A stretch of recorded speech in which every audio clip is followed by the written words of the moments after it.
If you're looking for a full summary of If This Book Exists, You're in the Wrong Universe by Jason Pargin, you are in the right place. Bear with me. This is by far going to be the most difficult, challenging summary I have ever done because this book is complicated. I've been trying to deny that fact for such a long time. This kind of broke my brain a little bit, if I'm being honest with you, just a little bit. There is a lot going on in this book, and honestly, I say it in every Jason Pargin video I've ever created. You need to read these books more than once because the first time it is like, what? Stick with me. I'm going to do the best I can to create a summary video for you because you know what? We have a new John Dies at the End book, number 5, coming out fall 2026. Super, super excited. So my assumption is that it's going to be another standalone book to where you don't need to know the events of the previous books. But in case you want to know and you want a refresher, this is going to be the perfect video for you. I will do the very best I can. This is going to be hard. There are some complicated things that happen in the story. So stick with me. I'll do the best that I can. If you're simply looking for a review of this book, spoiler free, I do have a video, a separate one on that one. I will drop the link below in the description box. So if you don't want any spoilers, but you want to know my overall thoughts and opinions of this book, I'll drop the link below so you can check that out. Before we get started, I hope you consider subscribing to my channel. I've read some excellent books this year and I cannot wait to talk about them.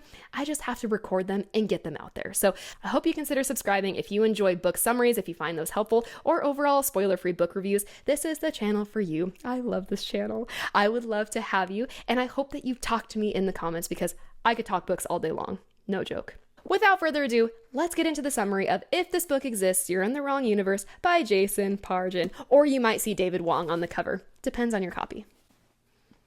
Oh, I was just talking about Doom. Oops, forgot to take that down. Excellent book, by the way. Tangent. The story opens with Dave trying to sell off cursed items that he, John, and Amy have come to acquire. It is the 4th of July. John, Dave, and Amy, but not Joy, are helping a man named Lou who has shown up at Dave's place. Lou has a purple carapace parasite attached to his head, eating away his brains. This man believes that he is married to a woman named Eve. No one else can see Eve. She is a product of the parasite on his head. Lou says that the cops dropped him off because they know that the trio could help him and his wife. Lou and Eve have sex in Dave's apartment, which is awkward because Eve doesn't have a physical human body. She is invisible to everyone but Lou. The parasite admits to Lou that she is not a real woman, but Lou's okay with that because she has brought him so much happiness in his final days of life. Lou is dying, and Eve also says that she is too. Lou asks the trio to kill them both by shooting them with a shotgun during the 4th of July firework festivities to mask the sound. Lou believes that Eve is regretful that she is killing him, and she claims that she wants to also die with him. But when John shoots Lou in the head, he mostly shoots the parasite. Lou's body deflates and out pops a bunch of eggs. Dave, John, and Amy see some friends of John's, and Dave is surprised to see them there at the fireworks show. He recalls the two of them going to jail over a domestic dispute. Their presence is very confusing to Dave.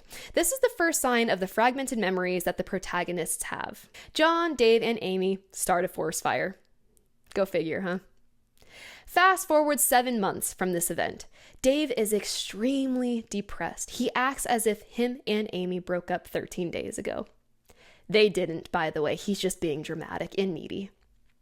John calls Dave in the middle of the night regarding a man in his wall. The man ended up in pieces. The wall cut him to pieces. But the man says that he is here because he is giving John an opportunity to correct his mistake, though we don't know what that mistake is. But that the opportunity is a gift from a friend of John's, which John assumes is Dave. We later find out that the time captain is phasing into John's reality, becoming material, and he fully materializes when he is still partially inside the wall, preventing him from giving John the full details of the message.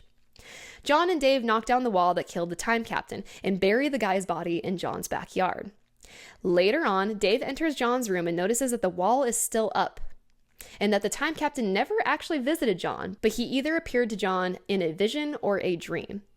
John has a wealthy client named Regina whose 9-year-old daughter Gracie received a toy egg from her older brother Sebastian. The gift is an egg that you have to feed via a smartphone app. Through the app, the egg wants to be fed strawberry popsicles, marshmallows, gumballs, gingerbread men, and pies. The Galveston family, who John calls the Galvatron family, consists of Regina, Gracie, Sebastian, and Silva, who is now deceased. Silva is daughter to Regina, sibling to Gracie and Sebastian. Gracie is feeding the egg bloody teeth and chunks of her own hair. Regina mentions Gracie's pet mouse that has escaped. We find out as the story unfolds that the food that the app prompts the users to feed the egg are actually human body parts. So, strawberry popsicles are tongues, marshmallows are teeth, gumballs are eyeballs, though stupid John mistakes these for testicles. Gingerbread men are full body skins, and pies are human faces. Yeah, pretty gnarly. Dave and John pack up the egg from the Galvestons, or Galvatrons, home and take it back to John's place for testing in the lab. Dave is transported to a future version of the town he lives in. He is approached by an old man who asks him to get in his car so they can discuss things. We later come to realize that this is future Sebastian. Amy and Dave didn't break up. Amy went on a trip to Japan with Joy. Dave was just being overly dramatic. Amy comes home and finds out that Dave was useless. He failed to take video footage of their cases. Posting their videos was Amy's way of trying to make an income because they are broke. Dave is still jobless as he no longer works at Wally's Video. John, Dave, and Amy experience a time glitch. They're missing a chunk of time as if they have fast forwarded when they are trying to decide whether or not to feed the egg. Time jumps forward and they discover that they have already fed the egg, but none of them have any recollection of doing so. John stays home to do research, and Amy and Dave go back to the client's house to chat with Regina, Gracie, and Sebastian. Sebastian is not there, but Regina allows them to go into his room, and they take this book. It's a history book of Zarkrax that they find in his room, which allows a portal to be opened into other realms. Regina reveals that the whole family have been having very dark and disturbing nightmares. Amy has a nice chat with Gracie, which leads her to believe that all of this sinister toy stuff is Sebastian's doing. Sebastian goes to John's house to steal the egg back. He is caught in one of John's booby traps. His leg gets caught in a bear trap and he gets pelted by paintballs. But he is successful in stealing the egg because he uses a spell that allows his body parts to disappear and reappear elsewhere. He sticks his hand into John's guts and twists his insides. Amy, John, and Dave lose time and jump forward again and end up in the cage with the egg inside a theater. They are surrounded by teenagers in a cult called Zarkrax, created by a group called Samurai. And they learn that the Zarkrax believe that they are living in a simulation and that reality isn't actually real. This is born from the shared experience many people seem to have when they experience glitches in the system. For example, not finding things where you left them, certain events not occurring even though you recall them. People who are aware of the glitches are the real humans and the rest are NPCs, non-player characters. These teens are disillusioned with life and are seen as losers. They are summoning something to crash or shut down the system. They all want to feed and unleash the egg monsters. They don't know that they are all being manipulated by evil forces and that there is no such simulation, but that they are actually stuck in a time loop. The egg hatches and this grotesque thing comes out. They call it Mr. Swallow. Dave can see it, but everyone else cannot, though they can see what the monster ingests. Eyeballs at this current time. So there are eyeballs just rolling about. Amy accidentally lets Mr. Swallow loose. The egg monster, Mr. Swallow, tries to attack and eat Amy's eyeballs, but her glasses protect her, though they break. This is unfortunate because they cannot afford to replace her glasses, and she is now blind as a bat. Dave and Amy pursue Mr. Swallow and quickly encounter it on a bus. The bus crashes into a house with Dave and Amy and other passengers inside. Mr. Swallow attacks the old couple who own the home. Dave tries to capture it and in the end gets help from the bus driver who can't see Mr. Swallow, but he puts his life on the line by holding onto the invisible creature when he feels it attached to his face to suck his eyeballs out. Mr. Swallow succeeds in swallowing one of his eyeballs, but he and Dave manage to trap the creature in a guitar case. They then destroy it by blowing it up. Or so they think. The gang relax after incorrectly assuming they've destroyed Mr. Swallow. Meanwhile, Mr. Swallow has been collecting eyeballs. Sometime later, Dave receives a call from the bus driver who is now at the hospital and reveals that he can still see out of his missing eye, the one that's currently inside Mr. Swallow's stomach, and he can see how the creature has been attacking other people. Dave is able to sell one of the cursed dolls, Oksana, for $450 and throws in some extra cursed items for the buyer. They can now afford new glasses for Amy. Dalton Galveston, or Galvatron, who is Regina's husband, tells the trio to stay away from his family and he comes off like a complete jerk. The cop Coifer tells John that he needs to make Dalton Galveston disappear because Dalton has blackmail on Coifer and he threatens to expose it if he doesn't solve the case. The cop says to John, either you get rid of Galveston or Coifer will get rid of John, Dave, and Amy. Dave and Amy are at Sebastian's school and they use their car to run over the egg several times, though it does not break. Regina pulls up and they have a quick chat with her. Dave is visited during the night by a fancier version of himself, who he dubs Fancy Dave. Fancy Dave tries to warn him about what they need to do. He says that they need to kill Sebastian no matter what. The trio talk to Marconi, who is in pretty bad shape, possibly dying. He had a heart attack while walking in the city. Bystanders noticed him and they were able to take him to the hospital. He is stressed that the three won't be able to carry on the work after he passes. He identifies the egg as a sacrificial altar. Marconi calls out Dave for not trying hard enough and for basically acting like a child. He tells him he's not a kid anymore and can't keep using childish excuses. He tells him he is not scolding him, but rather telling him from one adult to another that he needs to take things seriously and stop screwing up. Regina calls the trio and says that both her kids are missing. The trio is convinced that they might be at the community center. They flip a coin to see who goes and who stays. John and Amy go to the community center and try to find the kids, and Dave stays at John's with Joy to guard the egg. Joy tells Dave that he has to see something. She leads him to her closet where it's supposed to lead into John's room. John and Dave knock down the wall where the guy, the time captain, who got trapped in the wall. When Dave opens the closet door, there is a vertical slab of water in open sky. Joy says that if you look into the closet from John's side, you see a normal closet. John and Amy have the book, the one that opens portals between realms. They put it in the briefcase. As they are searching the community center, John and Amy and the two cops hear screaming. They hear a knocking and realize it's coming from the book in the briefcase. The lid to the case springs open. They find the skin of the cop who is still alive, so it's from a different version of him from a different reality. The cops get trapped on the other side of the portal, but two butchermen come out on our side of the world. The cops are surrounded by other butchermen from that universe and get killed. The skin from the cop is actually from his future self. The cops enter an alternate dimension or world through the portal created by the book and get skinned in that world, and it's these skins that get given to Sebastian. Sebastian gets the skins before the cops even travel to that world. Crazy, right? Sebastian takes off with the book. Sebastian throws the book into the pool so it lies open and he dives into the book with the butcher guy in tow. They then come out of John's closet. Amy and John recover the book and head to John's house. The portal in the closet spits out Sebastian and the butcher man. Sebastian gets away with the egg and Dave. With coaching from Joy, he has to transform into the Bat Mantis in order to defeat the butcher man. Amy and John return to John's apartment and find Dave and Joy sitting on the floor of the garage with their backs to the wall, with the butcher guy laying in the middle of the room with a gaping hole in his chest. Joy looks like she's in shock and Dave looks dazed and exhausted. Amy and Dave are concerned and ask if they're okay. Joy says they're okay. Everything's fine. Dave mentions he feels sick and goes off to use the bathroom. Joy goes after him and Amy finds this weird and goes after Joy. Amy overhears Joy telling Dave through the bathroom door to not look at what comes up after he vomits, since it's going to be the heart of the butcher guy and other chest bits.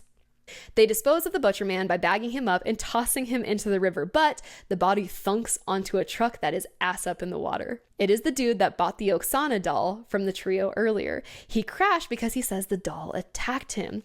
And he's thrilled that this doll is genuinely cursed or something. They ask him to shove the bagged body into the water, and he does without question. Amy combs through the book and sees that it's a history of Zarkrax and that Sebastian is apparently the prophet, the guy who started it all, the Joseph Smith of the Mormons. Dave touches the ink design on the front. His fingers come away with what they originally think is ink, but it's actually the soy sauce. Dave goes on a soy sauce trip where he finds the hundreds of realities that he's lived. He normally can't remember other realities from the time loops every time it resets, but he remembers this one due to the sauce. During the sauce trip, he meets a fancy version of himself. Not for the first time, mind you. Dave is told by Fancy Dave that he is the one creating the time skips. Fancy Dave is on the soy sauce and is exploring other realities. In Fancy Dave's reality, John dies. John was driving drunk 7 years ago and died. Fancy Dave says that life is better without John, so he should just stop caring about John. Fancy Dave explains that when he first came into contact with the sauce, he saw a map of different timelines converging into one very dark place or moment in time. Basically, every timeline ends up falling to Korok and his shadow people. He has spent years of his life trying to prevent this from happening. In Fancy Dave's timeline, John died a long time ago, and Dave and Amy are married and have 2 kids. And they seem to be well off financially. Fancy Dave tells him that he keeps watching how events unfold in other timelines, and since he has rewatched several timelines multiple times, he gets impatient and skips forward to get past the boring bits. And it seems that our Dave, along with John and Amy, experience the time skips as blackouts due to the effects of the soy sauce. After the conversation with Fancy Dave, our Dave, who is still soy sauce trippin', experiences a very long reality in which he's not our Dave, but rather a version of Dave whose timeline fell to the forces of evil long ago, and he is now an office worker in what seems to be a prison or farm that they have for humans.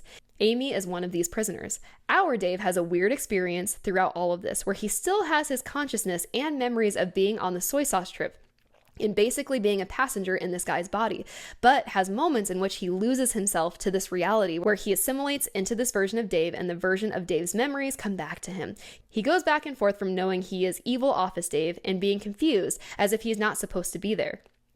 During this, he is ambushed by a rival coworker who knows that Dave has let a ginger pig out. This is a human captive, which turns out to be Amy, and Dave let her escape yet again. Now that he has been found out, he will become a captive just like the rest and be tortured like the rest. When he gets hit on the back of the head and gets knocked out, our Dave suddenly comes to at the dinner table, where he first was when he touched the soy sauce. John, Joy, and Amy are looking at him with food in hand, and this is where we, as the readers, get a clue that Dave is not exactly in the same timeline as he was when he touched the soy sauce, because John and Joy have different types of food in hand. Though Amy has the same thing every time because she's predictable and loves her junk food. Dave is now confused because he still feels like evil office Dave, so he is all disoriented for a few seconds and then starts collecting himself. He says he needs to go out for air. Joy comes out to see if he's okay because he's scaring Amy. She says that for a couple of seconds his face looked completely different, as if he was a completely different person, but even after he became himself again, he still looked half like the other guy. Dave says he needs to think for a bit and collect himself. Dave goes into John's room and notices the wall is still up and asks John, "Did we put the wall back up?" John says they never took it down. The guy was never real. It was a prophetic vision John had. This deeply concerns Dave because he knows for certainty that they had taken it down. He goes out to the backyard to dig up the body, and it's not there. Dave is at a loss. Throughout the book, we see scenes that are just wonky. Some characters remember it a certain way and others don't. This is due to the recollection of other realities that they have lived and experienced in a different timeline. On occasion, Dave will remember a version experienced in a different reality. After the sauce trip, the trio go to try to stop Sebastian and the samurai. They meet the time captain who's standing outside the place, and he gives them a rundown of how things will go. He gives them all a warning. John dies. Sebastian uses his voodoo magic to kill him. When the egg monster hatches, it is Lou who emerges. The town is disappointed that the monster is just a man. Black shadows start to pool out of the water pipes and create a vortex, which Lou and Eve step through. Dave can see into the vortex and notices Lou at Dave's house, saying that the cops dropped him off. This is part of the ritual for the Lou and Eve creature to keep going back in time so more people can die. The area is bombed by the government with a steel rod. Time freezes just seconds before impact. The time captain, whose actual name is Tim Kaplan, is the one who freezes time and has a conversation with Dave about what has transpired and what they must do now. The time captain admits that he keeps trying to fix it, but every time the events play out the exact same. Every time Sebastian is successful and John dies. The time captain explains that Sebastian teleported away to a safe distance and will teleport back to ground zero when it's safe, and this is how he gets rescued as the sole survivor of the bombing, fulfilling the prophecy of his cult. The time captain reveals that this has happened many times before, and Dave keeps failing. Every time he gets sent back in time, he doesn't remember what happened. The time captain tells Dave that one of the things he can do for Dave, and has done many times before, is to appear to John at some point prior to the bombing so he can warn them. Dave accepts this as the only option of going back in time and steps through the same black ball of energy, or vortex, that Lou and Eve stepped through earlier. After Dave steps through the black sphere, he experiences a room phasing in around him. This is John's room, and the time captain is also there. As Tim starts to materialize, Dave starts to disappear, and he hears Tim talking to John. This is the message that he always delivers. But as he is phasing into the room and talking, a white mouse charges at him and makes him take a step back, which means he is now standing in the middle of where the wall is and ends up dying a horrific death by wall. Dave now comes to in the same spot he was when he first went on the soy sauce trip, which is at the kitchen dinner table with John, Joy, and Amy. They're all holding the same types of snacks as they were the first time, which means Dave is now truly back in his original timeline. To confirm this, Dave goes to John's room and notices the wall has been taken down, which means the time captain is dead in this timeline and there is no more going back, because they need the time captain to reset the timeline. This is their last chance to fix things. Dave tells the gang what he just experienced, and he remembers everything thanks to the sauce. He tells them that every time he comes up with a plan, it fails and John always dies. He tells John and Joy that they need to come up with the plan. By the way, John is really unconcerned that he always dies in this reality. He seems okay with perishing in this line of work. They determine that they need to find Sebastian and Gracie, and they deduce that Sebastian likely took her for ice cream because he cares about his little sister and he would want her to enjoy her last day on Earth. They were correct. They follow them back to their hotel, which is, funny enough, right across the street from Dave's apartment above the sex shop. Sebastian goes with John and Dave to the apartment, and Joy and Amy stay with Gracie in the hotel room. John and Dave offer Sebastian weed, and they have a heart-to-heart.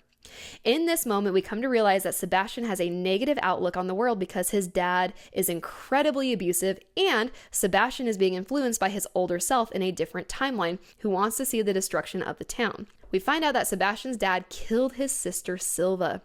Dalton believed that Silva was becoming impure and that she was better off dead than alive and ruining his reputation. Dave promises Sebastian that he will deal with his dad, and he and Gracie can be free of him without having to go down the Zarkrax route. Sebastian reveals that what led him to take Dave and John's offer to smoke weed with them is that he noticed a white mouse, which Gracie swore was her missing pet mouse, leave the motel room and scurry off toward their door. When Sebastian opens the door, he finds John and Dave and takes it as a sign. Sebastian has a change of heart. He no longer wants to be the prophet of Zarkrax. He ends up leading the cult to a clearing in the woods where Sebastian introduces Joy as an oracle who indicates that the timing of the sacrifice and feeding is not right. Zarkrax is sensing the doubters and says that the ritual cannot be completed when there are doubters among the group. Joy proves her abilities by breaking up into a horde and reforming behind the group in different clothing. Joy has a talk with them. John ends up coming out of the woods playing his guitar, Purple Rain by Prince, and Joy invites folks from the group to leave the samurai cult for good. Joy has a very tender moment with a fat boy who has never received the love he desires. She touches his cheek and can see that this is the single greatest moment of his life. She invites them all to leave the samurai, no penalty. No one leaves for a long while. Joy eventually crouches down next to the fat boy and tells him that in 3 years, he will meet her. But he has to be the man that she deserves. And he is the first to walk away. Many more follow after that until they are all gone. When the town is about to be bombed, Sebastian opens a portal and sends the missile rod to a different reality. He pisses himself in the strain and gets a nosebleed. He collapses. The trio assume that he is dead, but Gracie is not so easily fooled. She kicks him awake and tells him to stop being so dramatic. Sebastian wakes up. However, the egg hatches and a regular toy bird comes out. The soldiers and townfolk are disappointed that there's no monster because there was no climax. But the real invisible monster sprouted out of the stuffed animal. The monster is massive and only Dave can clearly see it due to his recent contact with the sauce.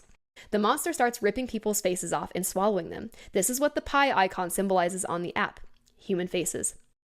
Shit gets pretty dire here. Everyone is in real trouble and Joy comes to the rescue with John's van. Joy urges everyone to get inside. John, Dave, Amy, Sebastian, and Gracie all pile in.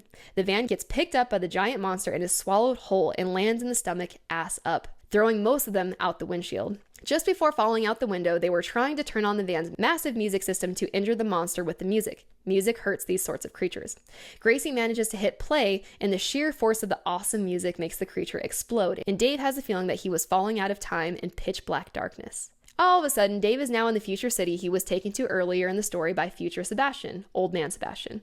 He notices that young Sebastian, the one with the change of heart, is off in the distance talking to future Sebastian. Future Sebastian is trying to convince young Sebastian to stay on the path of revenge. Dave is eavesdropping into their conversation. Dave looks into the sky and notices that there are billions of human faces that are in eternal pain, the faces the giant monster tore off, which seem to live like this forever. After he blinks, the faces in the sky disappear but are replaced by an inky black that covers the whole sky.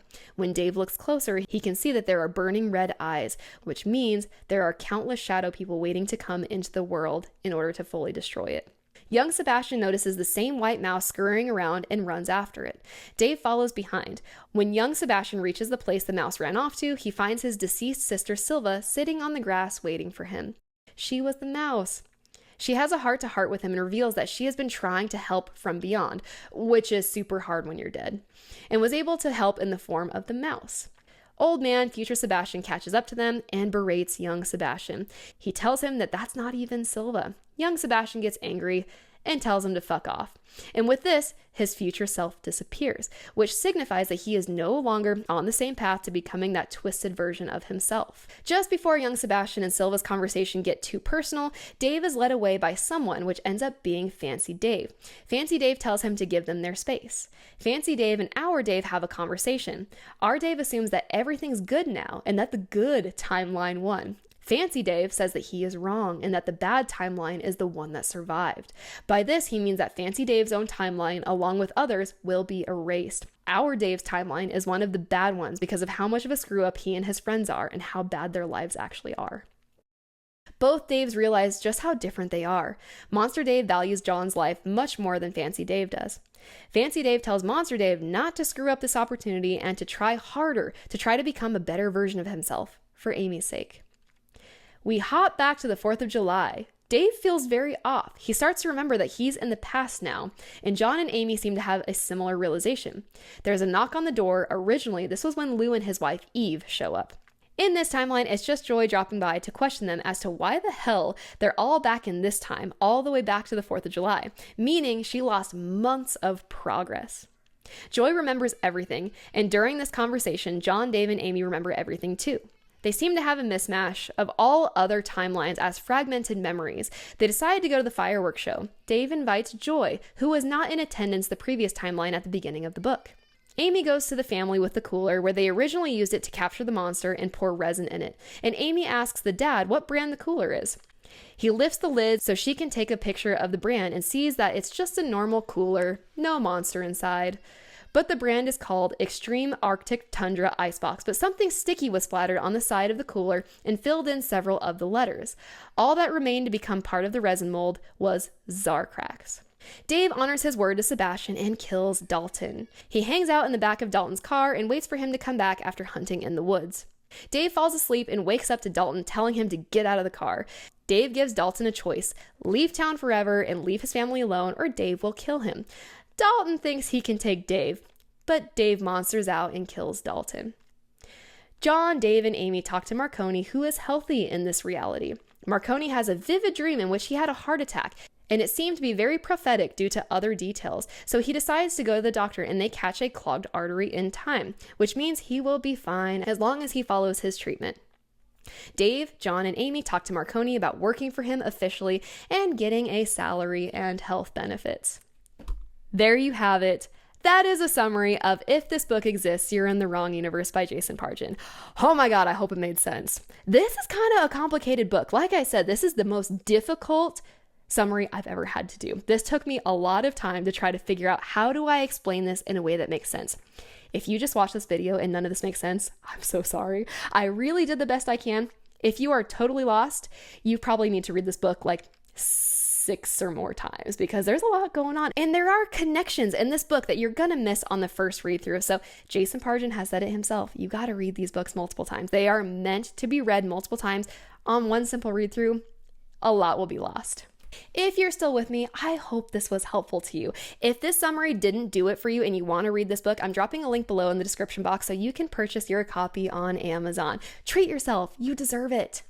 Don't forget to hit subscribe. I have a lot of really fun videos that I'm very excited to publish because I've read a lot of really good books. I would love to have you. I love this channel. And I hope that you have a love for reading that is as strong as mine. So again, don't forget to hit subscribe. I'm so glad that you're here and I hope this video was helpful to you. If you have read this book, please leave me a comment. I would love to talk to you about these books. I hope to catch you in another video. I hope that you're reading something great.